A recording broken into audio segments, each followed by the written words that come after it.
The rich dined under the soft glow of golden chandeliers, sipping wine that cost more than most people's rent. Laughter echoed, forks clinked against fine china, and luxury filled the air. Then, the door creaked open. A homeless man stepped inside. People froze, stared, sneered, but when they recognized his face, everything changed. The atmosphere inside Maison de l'Elite was nothing short of perfection. Every detail, from the handcrafted marble floors to the imported crystal glasses, spoke of power, status, and exclusivity. Only the wealthiest dined here. Business moguls, celebrities, and high-ranking officials. A place where fortunes were discussed over filet mignon, where million-dollar deals were signed between sips of the finest Bordeaux. At the center of it all stood David Sterling, the restaurant's owner and manager, a man of refined taste, sharp suits, and an even sharper tongue. He had built his empire on strict rules and exclusivity. No riffraff, no disturbances. Tonight was no different.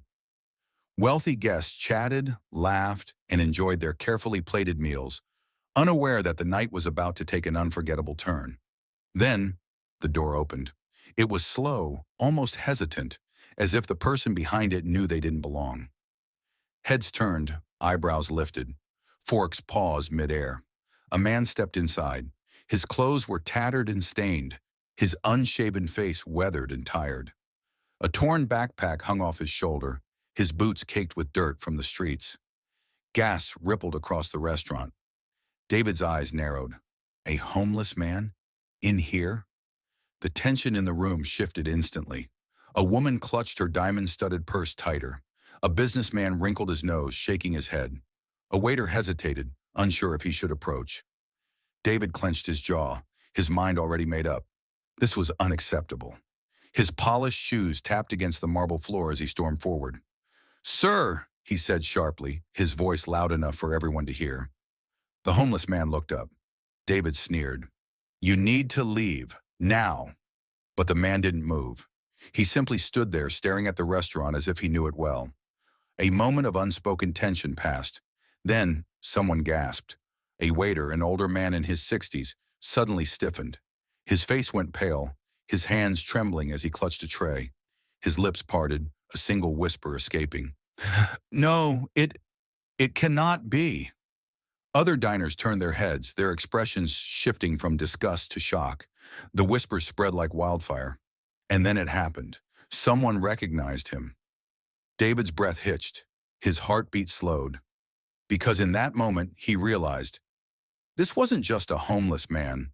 This was Richard Langford. And 5 years ago, he had been one of the richest men in the country. Everything was about to change. David stopped in front of the homeless man, his lips curling into a sneer.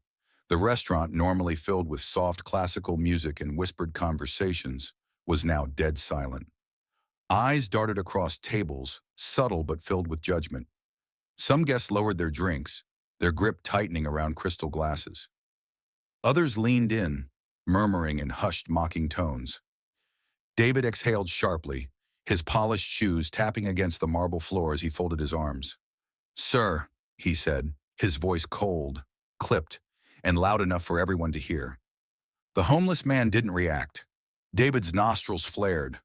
"You need to leave," he repeated, this time with more bite. The man remained still, his tired eyes scanning the restaurant as if searching for something or someone. David's irritation grew. A few guests laughed under their breath. "Ridiculous," one man muttered. "This is a fine establishment, not a soup kitchen." A woman in a fur coat scoffed, turning away. Others, though, seemed uneasy. A waiter hesitated near the bar, his fingers clenching around a tray, as if debating whether to intervene. David had seen enough. He snapped his fingers. "Security!" 2 tall, suited men near the entrance stepped forward. But just as they reached for the homeless man, a sudden gasp cut through the air. A waiter, an older man, perhaps in his 60s, dropped a wine glass. It shattered against the floor, but he didn't seem to notice. His eyes were wide, disbelieving. His breathing hitched. "Dear God," he whispered. Another diner, a wealthy CEO, suddenly paled, his fork slipping from his fingers. David frowned. And then it happened. A murmur spread through the restaurant like wildfire. Faces changed, from mocking to uncertain, from disgusted to horrified. Then, someone whispered a name, and David felt his stomach drop. Richard Langford. The name hung in the air like a ghost. David's smirk disappeared. His expression tightened. Because he knew that name. Everyone in this restaurant did. The tension in the restaurant thickened like a fog. Every whispered conversation, every nervous glance, every fork suspended midair. It all centered around one man. A man who should not have existed anymore. A homeless man who now had the attention of the city's wealthiest elite. Richard Langford, once a billionaire, once one of the most powerful men in the country, now standing before them in rags. David Sterling's fingers twitched at his side. He knew that name. Everyone did. A woman at the corner table pressed a manicured hand against her chest. Her face, once twisted in disgust, was now pale with shock. "Is it really him?" she whispered. A well-dressed man, his Rolex glinting under the golden chandeliers, shook his head in disbelief. "He was ruined," he muttered, staring at Langford like he was a ghost. The murmurs grew louder. Guests leaned in, whispering the scandalous details of Langford's fall from grace. "He disappeared 5 years ago. They say his entire empire collapsed overnight. There were fraud allegations, lawsuits. I heard his business partner stabbed him in the back." David's throat went dry. He remembered everything now. Langford wasn't just some rich man.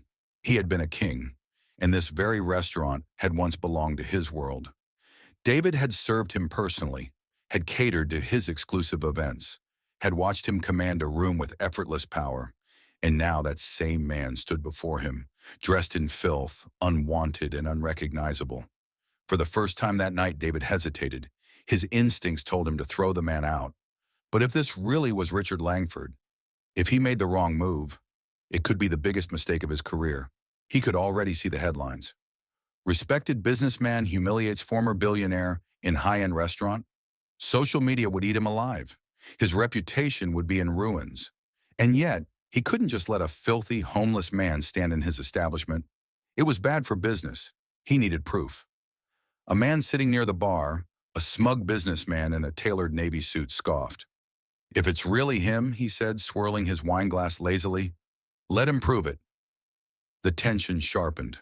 All eyes were now locked on Langford. The crowd waited, expecting a stammered denial, a slip-up, a moment of weakness. But Langford just smiled, not with sadness, not with defeat, but with certainty. He lifted his gaze, his piercing eyes meeting David's. And then he spoke. Langford's voice was calm, steady, unshaken. "It's me." The words hung in the air like a blade suspended over the room. David felt the shift instantly. The whispers died. The air turned electric. Some guests visibly recoiled. Others leaned forward, eyes locked onto him. A waiter, his hands trembling, stepped forward. His voice, barely a whisper, broke through the silence. "Mr. Langford, I used to serve you here." The weight of recognition slammed into the room like a hammer. A few guests lowered their heads. Some looked away, suddenly uncomfortable. They had once shaken his hand. They had once laughed at his jokes. They had once begged for his time. And now, they wouldn't even meet his eyes. David clenched his jaw. He refused to believe it. This was some pathetic trick. Richard Langford was gone. The man in front of him was nobody. His confidence returned. Straightening his tie, he forced his usual smirk back onto his face. "So what?" he sneered, his voice regaining its usual arrogance. "You're nothing now, a washed-up has-been. You lost everything." The words echoed through the restaurant. A few guests chuckled quietly, hiding their unease behind nervous smiles. Langford remained motionless. His smirk deepened. And then he tilted his head slightly. "Are you sure about that?" David's smile flickered. A single moment of silence. And then Richard Langford reached into his coat. The shift in power was almost palpable. The restaurant, the guests, the walls, they all seemed smaller now. Langford took a step forward, brushing dust from his tattered coat. He scanned the room slowly, his gaze settling on familiar faces. People who had once shaken his hand, people who had once begged for his time, people who had once called him sir, and now they wouldn't even look him in the eye. A small smirk tugged at the corner of Langford's lips. Funny how quickly people forget.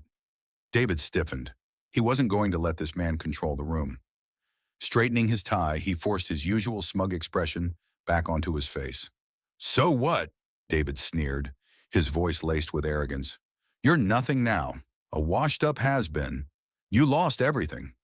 Some guests chuckled under their breath, trying to mask their unease. Langford didn't flinch. He simply tilted his head slightly. "Are you sure about that?" David's smile wavered, and for the first time that night, he felt something cold trickle down his spine. A single moment of silence. And then, Richard Langford reached into his coat. The truth revealed, 750 words. The air in the restaurant had turned thick, suffocating, the weight of judgment and uncertainty pressing down on every guest. The once lively chatter had been replaced with tense silence, every pair of eyes locked onto the disheveled man standing at the center of the room. Just moments ago, they had sneered at him, whispered about how he didn't belong. Now they watched with bated breath. Richard Langford stood tall, unbothered by the stares, by the thick wall of judgment that had tried to crush him the moment he walked through the doors. His face was unreadable, but there was something in his eyes, something cold, something knowing. David Sterling, the restaurant manager, had planted himself firmly in place, trying to maintain control of the situation. His breath was shallow, his fingers twitching as he waited for Langford to make his next move. Langford slowly reached into his coat. David tensed. He flinched instinctively, his mind racing, expecting something. Maybe a hidden weapon, maybe some desperate attempt at defiance. Security guards stepped forward slightly, their hands hovering near their belts, ready to intervene at a moment's notice. Then, Langford's fingers wrapped around something thick, something heavy, a leather folder. David's brows furrowed in confusion. Langford didn't rush. He moved with the kind of confidence that sent a chill down David's spine. Every action was deliberate, every movement precise, as if he was in complete control of the moment. With one fluid motion, Langford stepped toward the center table and dropped the folder onto the polished wood. The sound echoed like a gunshot in the silence. Documents spilled out, sliding across the pristine surface. Some slipped onto the floor, papers fanning out in every direction. No one moved. A businessman seated nearby instinctively reached for one. His fingers trembled as he picked it up, his eyes scanning the page. His lips parted slightly, his expression shifting from curiosity to disbelief. His face drained of color. David saw the change immediately. His stomach tightened. "What is that?" he demanded, his voice sharper than he intended. The businessman didn't answer right away. He just sat there, gripping the document as if it might burn him. Langford remained silent, watching the moment unfold. A woman in an emerald gown hesitated before leaning forward, grabbing a document of her own. Her manicured fingers tightened around the edges as her eyes darted over the text. She let out a sharp gasp, her knuckles turning white. Then another guest picked one up, and another. The murmur started small, barely a whisper, but it grew. David clenched his jaw. He refused to panic. Then someone near the bar cursed under their breath. "Wait! What?" A man in a tailored navy suit inhaled sharply, shaking his head in disbelief. David's patience snapped. He lunged forward, snatching a paper off the table. The words hit him like a punch to the gut. Richard Langford, majority shareholder, Maison de l'Elite. David's grip tightened, his nails pressing into the paper. His heart pounded against his ribs. His breath came uneven. No, no, no, no. This had to be a mistake. Langford had lost everything. He was nothing. And yet, right there in black and white, was the undeniable truth. Langford still owned 51% of this restaurant. David felt a cold sweat creeping down his spine. His body locked up, his muscles tense, as if the very ground beneath him had shifted. Langford tilted his head slightly, studying David's reaction. "I own 51% of this place." David's breath hitched. His world spun. He could feel the guests watching him, their gazes flicking between him and Langford. The same people who had laughed along with him moments ago were now whispering behind their hands, exchanging glances filled with curiosity, with amusement, with something dangerously close to pity. David's lips parted, but his throat was dry. That's, his voice faltered. That's impossible. Langford smirked. You judged me based on what I looked like, he said, his tone calm, steady, in complete control. David felt his stomach churn. The weight of the room, the weight of power, had just shifted. Langford took a step forward, his voice like ice. But wealth isn't about appearance. David's mind scrambled for a way out. He had spent years building this restaurant's reputation, ensuring only the finest guests dined here. He had built his power on exclusivity, on control, on keeping men like Langford far away from places like this. And now he was being made a fool of in front of his own customers. Langford met his eyes. It's about power. David felt himself step back. He didn't even realize he had moved until he saw the smirk on Langford's face widen just slightly. The realization set in like ice in his veins. He was losing. No, he had already lost. David stumbled back. His mind raced, searching for a way out. This couldn't be happening. No, this was his restaurant, his empire, his kingdom. Langford was nothing, a ghost of a man who had lost everything. David forced a laugh, shaking his head. This has to be a joke, he said, voice tight with desperation. You're lying. Langford didn't even blink. Am I? A low chuckle spread through the crowd. Not mocking Langford, mocking David. David's hands clenched into fists. This doesn't mean anything, he snapped. You're still a broke, washed-up failure. You don't belong here. Langford simply raised an eyebrow. Then he turned to the head waiter, an older gentleman who had worked at the restaurant for decades. Langford's voice was calm. Absolute. Fire him. The head waiter blinked. The restaurant fell even quieter. David's eyes went wide. The head waiter hesitated. Sir? Langford's tone didn't change. You heard me, he said. Fire David Sterling. David staggered back. No, you can't do this. Langford smiled. Oh, but I can. David turned, wildly looking for support. But the guests who had once laughed along with him, now? They looked at him like he was the one who didn't belong. No, David whispered again. This isn't how this works. The head waiter slowly stepped forward. With a heavy pause, he reached toward David's chest, and in one simple motion, he pulled off David's name tag. The small metallic piece clinked against the marble floor. It was over. David stared down at it, his entire world shattering. Langford stepped closer, lowering his voice just enough for David to hear. You spent your life looking down on people you thought were beneath you. His eyes gleamed. How does it feel to be beneath me? David's breath caught. He turned sharply, stumbling toward the exit, his face red with humiliation, sweat beating at his temples. He pushed through the doors into the cold night. And that was when he saw them. The reporters. A crowd of journalists, photographers, and bloggers.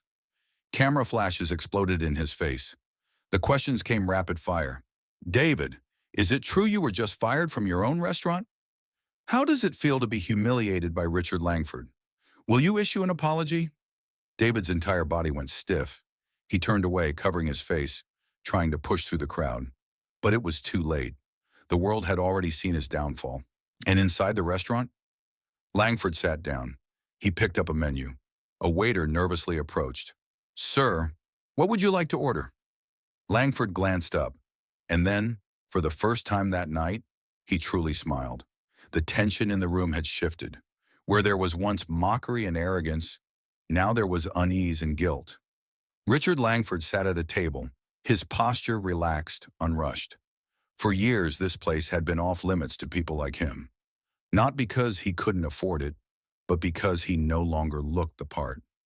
Now, he could see the regret in their faces, the same people who had laughed at him, sneered at him, whispered about him. Now they were staring, unsure of how to act. A waiter hesitated nearby, clutching a menu in trembling hands. Langford glanced up. The man's voice was shaky, uncertain. Sir, What would you like to order? Langford looked down at the menu in front of him. It was absurd. 5 years ago, he could have bought this entire restaurant without blinking. Now, they acted as if he needed permission to eat here. A smirk tugged at the corner of his lips. I'll have the filet mignon, he said calmly. The waiter nodded quickly, rushing off to the kitchen. Langford leaned back in his chair, exhaling slowly. He had won, not just against David Sterling, not just against the people who had doubted him, but against the entire system that judged worth based on appearance. The first dish arrived, a perfectly plated appetizer. Langford picked up his fork. Around him, the whispers hadn't completely died down. People still stared, but now it wasn't out of disgust. It was out of fear, respect, shame. Slowly, one by one, guests started approaching his table. A wealthy businessman, who had once done deals with Langford, cleared his throat awkwardly. Mr. Langford, I had no idea it was you, he said. I hope you'll accept my apology. Langford didn't look up. He simply sliced his steak. I never needed your apology, he said evenly. I needed your respect. The businessman flushed, nodding quickly before shuffling away. Another guest, a woman in an expensive gown, took a hesitant step forward. I'm so sorry for how we treated you, she whispered. Langford finally met her gaze. Are you sorry, he asked, or are you just embarrassed you were wrong? Her lips parted slightly, but no words came out. She turned and hurried back to her table. Langford simply continued eating. Across the room near the kitchen doors, a young boy stood watching. He wasn't like the others. He wasn't rich. He wasn't judgmental. He was just a kitchen helper, barely 16, watching the scene unfold with pure admiration. Langford noticed him. The boy's eyes were wide, taking in every detail. Langford set down his fork and nodded toward him. The boy hesitated, then stepped forward cautiously. Sir, he said quietly, they said you used to be one of the richest men in the country. Langford studied him. I was, he said. The boy shifted on his feet. And now? Langford smirked. I'm still here. The boy's lips pressed together, his mind turning. Then after a beat, he smiled.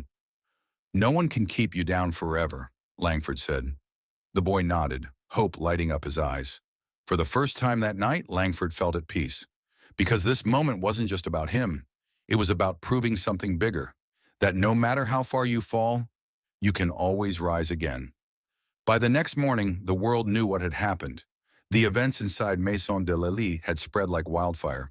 First, it was the whispers among the rich. Then, it was the leaked footage from someone's phone. By the time the sun rose, it was everywhere. News stations, blogs, social media. The headline was brutal. Homeless man walks into high-end restaurant, revealed to be former billionaire. Richard Langford exposes classism in the most expensive restaurant in the city. And the most satisfying one? Restaurant manager humiliates homeless man, gets fired when he realizes who he really is. David Sterling had built his reputation on exclusivity, arrogance, and status. Now, he had nothing. By noon, his name was trending. Not in the way he liked. Social media destroyed him. Expose cops. This guy really thought he could throw out a homeless man. Turns out that homeless man owned the restaurant. LMAO instant karma. Justice served. David Sterling is done. No one's hiring this guy after this. Enjoy unemployment, bro. In wealth and wisdom. Richard Langford's comeback is legendary. Goes from billionaire to homeless to restaurant owner in one night. Iconic. David tried to defend himself. Tried to claim it was a misunderstanding. But no one believed him. His career was over. No business would hire him. No restaurant would let him manage. He had spent years believing power made him untouchable. Now he was powerless. Meanwhile, Richard Langford had no interest in revenge. He didn't need it. The world had already punished those who wronged him. What mattered now was moving forward. When reporters surrounded him the next day, cameras flashing, microphones shoved in his face, he didn't flinch. Mr. Langford, what do you plan to do next? Are you going to rebuild your empire? What message do you have for people who judged you? Langford took his time, adjusted the cuffs of his coat. Then he met the cameras head-on. His voice was steady, unshaken. Power isn't money, it's respect. With that, he turned and walked away.